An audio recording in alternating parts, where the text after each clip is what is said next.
Hello, I'd like to go over the materials and tools that are needed to make a Bible and rebind a Bible with an easy method. So this method is something that I figured out without having knowledge of Bible binding or leather work. So it's something that anybody could do. And um, I'll quickly go over each tool and the leather that's needed. So to start off, when I started, I used different types of leather, used leather from jackets and couches, and eventually narrowed down the types of leather to pigskin for the inside or a thin leather. This could this is from a jacket at Goodwill. It's about $10, so it's very affordable, and you get quite a few pieces out of it. For the Bible that we're rebinding, a large print value thin line Bible, we need two 7x9 pieces of leather for the inside. For the outside, so this pigskin becomes the inside leather. And for the outside, we need a piece that's going to wrap around the Bible. And the best type, and usually what seems to be the most affordable, is goat skin. So this is from Tandy Leather. I got about 4 Bibles out of a small hide, which is fairly affordable. So this is also what I believe to be goatskin leather from a bomber's jacket at Goodwill.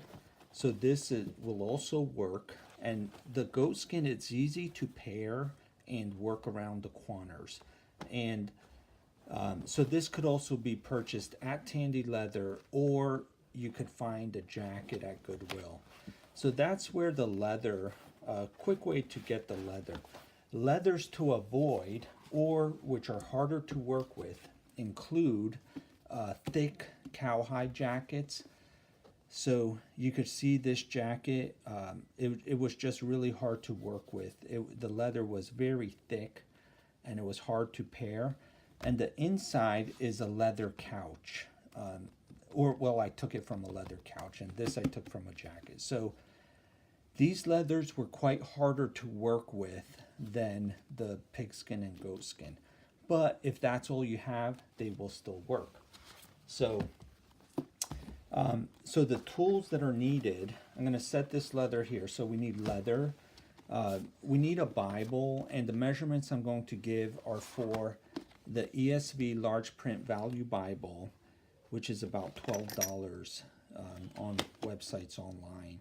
So the tools that we need include, the first item is an 11x17 paper.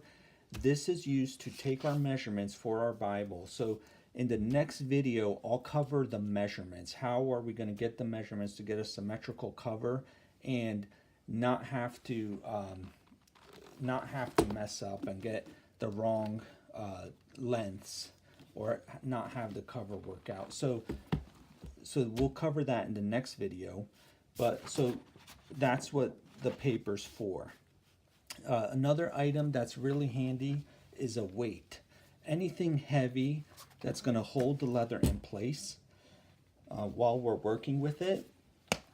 And also, when the Bible's drying, we're going to want to press the Bible.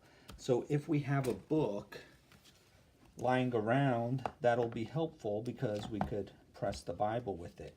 So a book, a weight, a paper, a bone folder.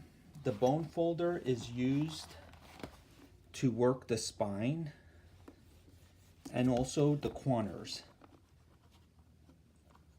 and edges. So when you work the corners, a bone folder is very handy.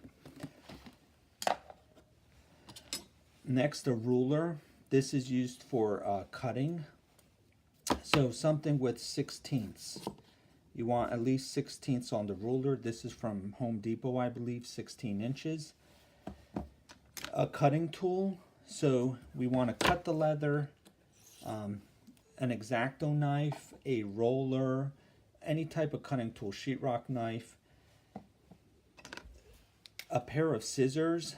This is used to cut the Bible cover off. So when we cut this off, you know, we open up the Bible, use scissors for that, and also to trim the leather. So we're going to trim, you know, leather.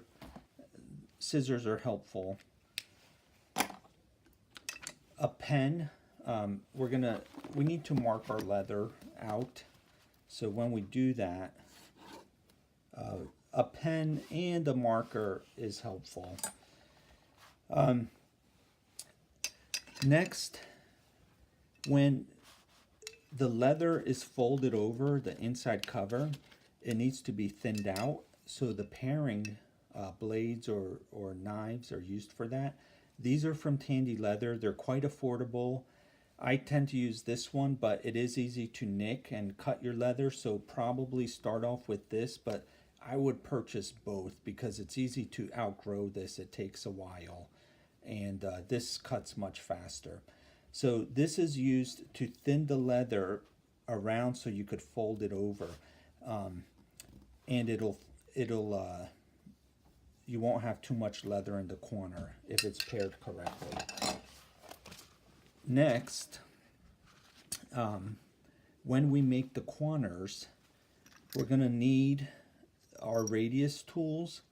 So this dime is used to measure the inside cover radius, and this is used to measure the outside radius for the leather that folds over. And then an X-Acto knife. I use a dulled X-Acto knife to fold the leather. So I made a separate video that explains how to make the corners and use these tools. So these are also needed. Next, a roller. So when the leather is glued to the paper, we want to roll it. Anything round will work. The glue is going to need to be spread out so you don't have glue showing up in your cover. We don't want glue or rows of glue showing through here, so you have to spread it out and then roll the leather. So anything round will work. I heavily use a 1/2 inch tool, a measuring tool. So anything 1/2 inch will work, a piece of wood, cardboard, or a craft ruler. And the 1/2 inch ruler is used to measure your overlay. So your inside cover is placed on the leather that goes on the outside, and you have to map out 1/2 inch and measure it out. So a 1/2 inch measuring tool is very handy. And there's just a couple more items. Glue. So I use tacky glue. Aleen's. This is at Walmart for under $5. Joann's also has it for a little more, but you could use coupons to get it cheaper at Joann's too. And we also need ink to color the pages, the edges. So this ink here is from Michael's and an applicator. So you could use something to apply it to the pages. I've also used Distress ink to apply it to the edge of the Bible. If Distress ink is used, you'll want to press the Bible as it's drying and use a hair dryer so the pages don't have moisture and they don't dry wrinkled. The hair dryer and pressing it will straighten out the pages. And two more quick items. Ribbon. When we put the Bible in the leather. And also I use another ribbon to reinforce the binding. So this could be cloth, but I found this plastic type of ribbon really easy to work with. So, and also the ribbon here is 3/8. So 3/8 ribbon seems to work pretty well in these thin Bibles. So the next step I will cover on how to make your measurements. All right, thank you.